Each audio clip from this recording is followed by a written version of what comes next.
COVID-19 দুঃসময়ত Assam চৰকাৰৰ প্ৰতিজন নাগৰিকলৈ এতিয়া সহায়ৰ হাত আগবঢ়োৱাৰ ক্ষেত্ৰত দায়বদ্ধ।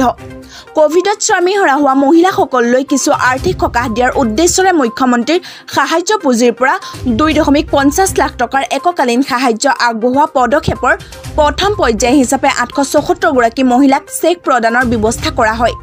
শ্ৰীমন্ত শংকৰদেৱ কলাক্ষেত্ৰত আয়োজিত এটি বিশেষ অনুষ্ঠানৰ জৰিয়তে মুখ্যমন্ত্ৰী ডক্টৰ হিমন্ত বিশ্ব শৰ্মাই আজি তেনে 174 গৰাকী মহিলাক চেক প্ৰদানৰ লগতে বাকীসকলে যোৱাকালি আৰু দেওবাৰে অভিভাৱক মন্ত্ৰীসকলৰ হাতৰ পৰা চেক গ্ৰহণ কৰিব পাৰিব বুলি ঘোষণা কৰে। কোভিডত স্বামী হৰা মহিলালৈ এতিয়া আৰ্থিক সকাহ। মুখ্যমন্ত্ৰীৰ সাহায্য পুঁজিৰ পৰা প্ৰতিগৰাকী বিধৱা মহিলালৈ 2.50 লাখ টকাৰ এককালীন সাহায্য প্ৰদান কৰা হৈছে। প্ৰথম পৰ্যায়ত 874 গৰাকী মহিলাক সাহায্য প্ৰদান কৰা হয়। ইয়াৰ চৰ্তাৱলীসমূহ জানোৱা হওক। হিতাধিকাৰী অসমৰ স্থায়ী বাসিন্দা হোৱাটো বাধ্যতামূলক হ'ব লাগিব। মৃত্যুৰ তথ্যৰাজিক পৰ্যায়ৰ কোভিড ডেট অডিট বৰ্ডৰ দ্বাৰা প্ৰমাণিত হ'ব লাগিব। সৰ্বাধিক বাৰ্ষিক উপাৰ্জন 5 লাখ টকা হ'ব লাগিব, কিয়নো 5 লাখ টকা হ'লেহে এই সাহায্য পাব। অৰুণোদয় আৰু বিধৱা পেঞ্চন আঁচনিৰ হিতাধিকাৰীৰ বাবেও সুবিধা উপলব্ধ। এতিয়া অৰুণোদয় আৰু বিধৱা পেঞ্চন আঁচনিৰ হিতাধিকাৰীও এই সুবিধা এতিয়া পাব। চৰকাৰী কৰ্মচাৰীৰ ক্ষেত্ৰত এই আঁচনি প্ৰযোজ্য নহয়, কিয়নো চৰকাৰী কৰ্মচাৰী থকাসকলে এই আঁচনি নাপাব। সবিশেষ জানিবলৈ সংশ্লিষ্ট জিলা উপায়ুক্তৰ কাৰ্যালয়ৰ সৈতে যোগাযোগ কৰক। আপোনালোকে যদি ইয়াৰ সবিশেষ জানিব বিচাৰে তেন্তে জিলা উপায়ুক্তৰ কাৰ্যালয়লৈ যাব। ইয়াতে আপোনালোকে সবিশেষখিনি জানিব পাৰিব। গৰু চোৰ ড্ৰাগছ মাফিয়াৰ লগত সম্পৰ্ক থাকিব পাৰে অখিল গগৈ। এই কথা মন্তব্য কৰে জয়ন্ত মল্লবৰুৱাই। শাসকীয় দলৰ একাংশ বিধায়ক নেতা আৰু শিৱসাগৰ সমষ্টিৰ বিধায়ক তথা কৃষক নেতা অখিল গগৈৰ মাজৰ শত্ৰুতা সৰ্বজনবিদিত। শাসক পক্ষ আৰু অখিল গগৈৰ মাজত দীৰ্ঘদিন ধৰি চলি থকা বাক বিতণ্ডাই শনিবাৰে অন্য এক ৰূপ পায়। শনিবাৰে নলবাৰী জিলাৰ বৰভাগৰ দামোদৰ ধাম সত্ৰত অনুষ্ঠিত এখন দলীয় কাৰ্যসূচীত অংশ লৈ বিজেপিৰ বিধায়ক জয়ন্ত মল্লবৰুৱাই সকলো সীমা অতিক্ৰম কৰি অখিল সন্দৰ্ভত তীৰ্যক মন্তব্য আগবঢ়ায়। তেওঁ লগতে সংবাদ মাধ্যমৰ আগত কয় যে অখিল গগৈ কোনো গৰু চোৰ ড্ৰাগছ মাফিয়াৰ লগত সম্পৰ্ক থাকিব পাৰে। অখিল গগৈ বহুৰূপী মানুহ। তেওঁ কাৰ লগত ক'ত কেতিয়া সম্পৰ্ক থাকে আমি নাজানো। অপৰাধীৰ বিৰুদ্ধে অসম আৰক্ষীয়ে গ্ৰহণ কৰা কঠোৰ পদক্ষেপক অবৈধ আখ্যা দিয়া সন্দৰ্ভত সোধা প্ৰশ্নৰ উত্তৰত তেওঁ আৰু কয়, ড্ৰাগছ বিৰোধী আৰু গৰু চোৰৰ বিৰুদ্ধে অসম আৰক্ষীৰ পদক্ষেপক তৃণমূলৰ পৰা সকলোৱে প্ৰশংসা জনাইছে। কিন্তু অখিল গগৈ এই কাৰ্যক সমালোচনা কৰিছে, মানে নিশ্চয় ড্ৰাগছ সৰবৰাহকাৰীৰ বা গৰু চোৰৰ লগত তেওঁ সম্পৰ্ক আছে। আনহাতে তেওঁ উপ নিৰ্বাচনত মৰিয়নি সমষ্টিত ৰূপজ্যোতি কৰ্মী জয়ী হোৱাটো নিশ্চিত বুলিও মন্তব্য কৰে। নৰপিশাচ পাথাৰ স্বীকাৰোক্তি। ডিঙি চেপি হত্যা কৰি 9 বছৰীয়া কণমানিৰ মৃতদেহত মই বলাৎকাৰ কৰিছিলোঁ। শনিবাৰে পুৱা প্ৰায় 4 বজাত ভোৰা গাঁৱৰ ধৰ্ষণ হত্যাকাণ্ডৰ অভিযুক্ত বৰ্বৰ ছৈয়দ আলী ওৰফে পাঠাক বালিডুংগাৰ ঘটনাস্থলীলৈ অনা হয়। ভোৰাগাঁও আৰক্ষী থানাৰ পৰা প্ৰায় 3 শতাধিক সুসজ্জিত আৰক্ষীৰ দলে ঘটনাৰ পুনৰ দৃশ্যায়ন কৰাৰ বাবে ছৈয়দ আলীক বালিডুংগালৈ আনে।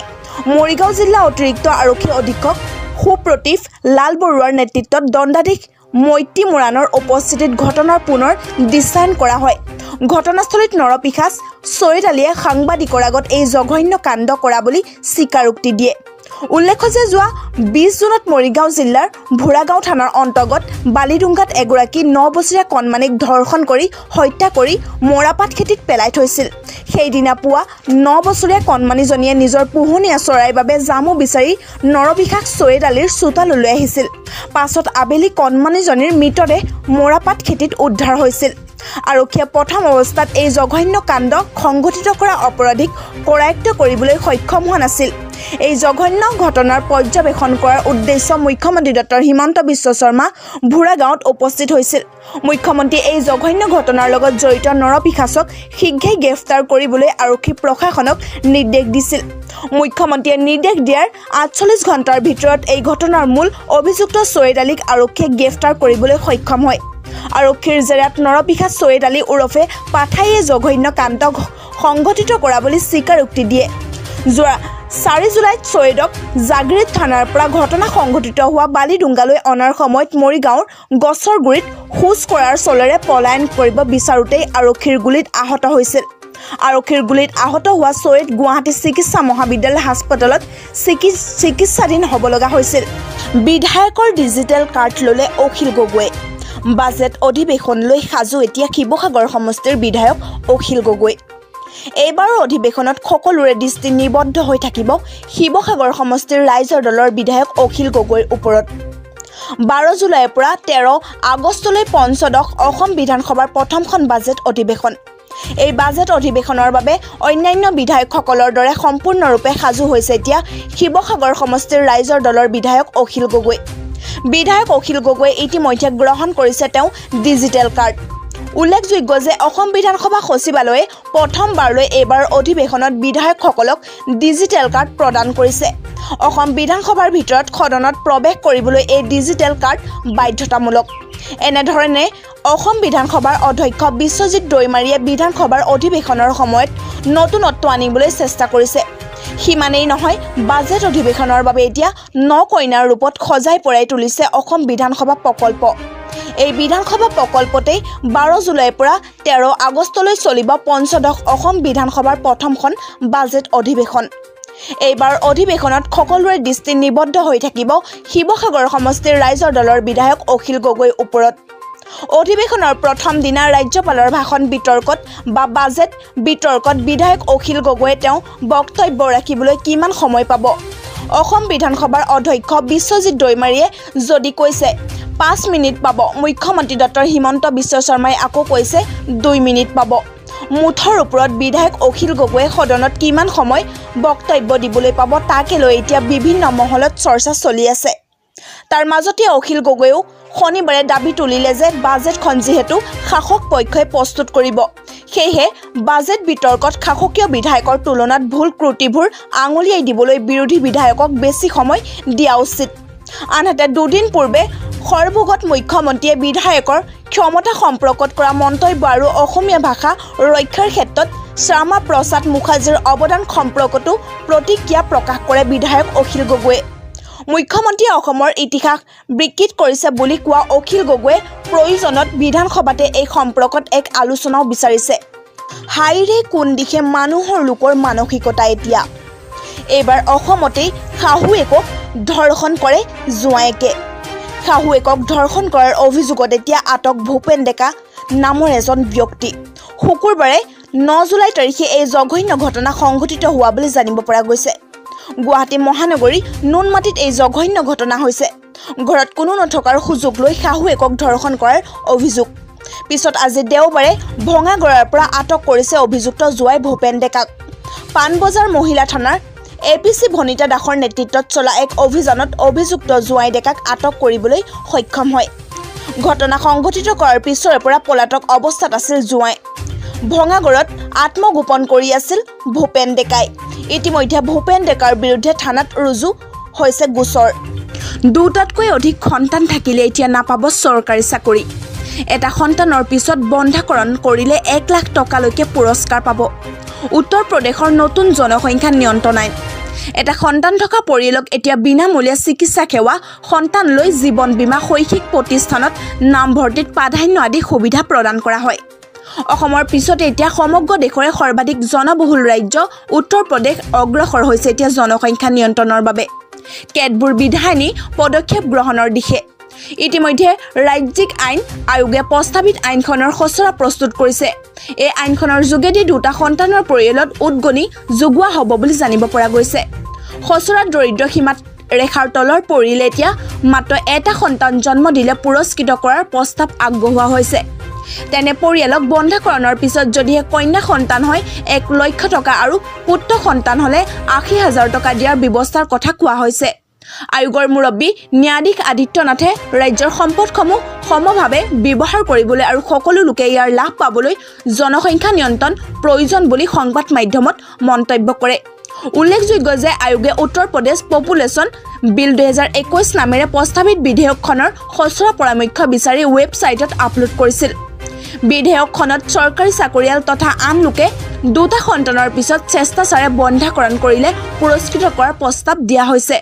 তেনে চৰকাৰী চাকৰিয়ালক এতিয়া দুবাৰকৈ দৰমহা বৃদ্ধি, পেঞ্চন 3% বৃদ্ধি, মাটি ঘৰ কিনিবলৈ ৰাজসাহায্য, বিজুলী পানী আদিত ৰেহাই ইত্যাদি প্ৰদান কৰা হ'ব।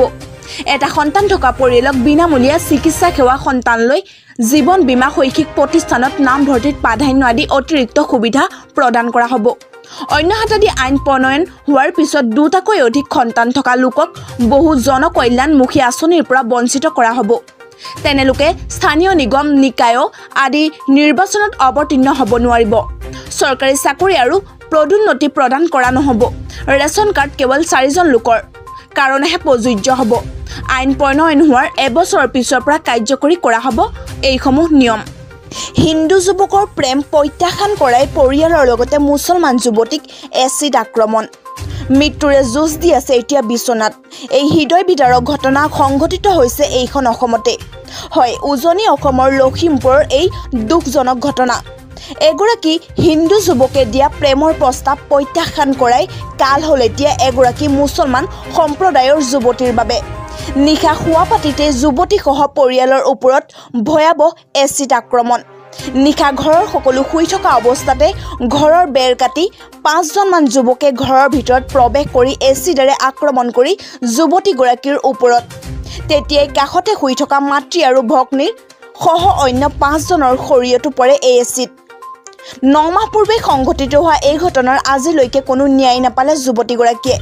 বিগত 9 মাহতকৈ অধিক সময় ধৰি মৃত্যু যন্ত্ৰণাত চিৎকাৰ লখিমপুৰ লালুকৰ ইছলামপুৰ বেচাপট্টিৰ মামনি বেগম নামৰ যুৱতীগৰাকীৰ।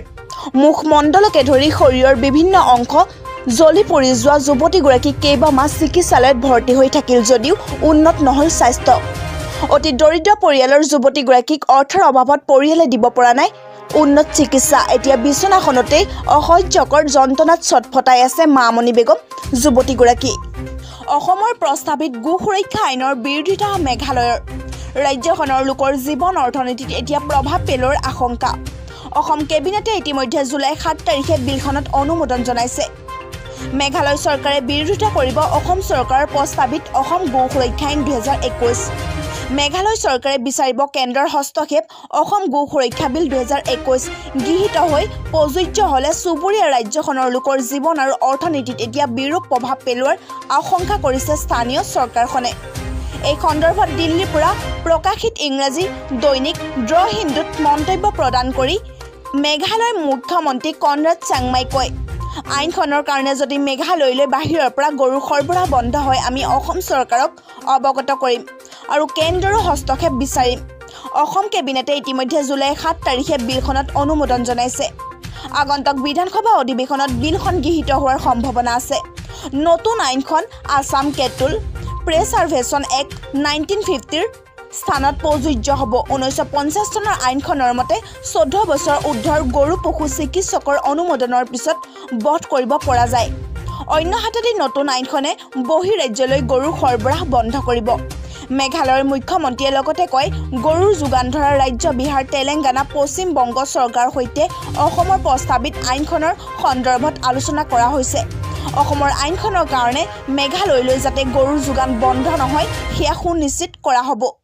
অসমৰ মুখ্যমন্ত্ৰী হিমন্ত বিশ্ব শৰ্মাৰ মতে আইনখন অনা হ'ব মূলতঃ বাংলাদেশলৈ গৰুৰ চোৰাং বেহা বন্ধ কৰিবলৈ। লগতে হিন্দু প্ৰধান অঞ্চলসমূহত য'ত গৰু আৰাধ্য তাত গো মাংস খোৱাটো অনুচিত বুলিও কিছুদিনৰ পূৰ্বে মন্তব্য কৰিছিল শৰ্মাই।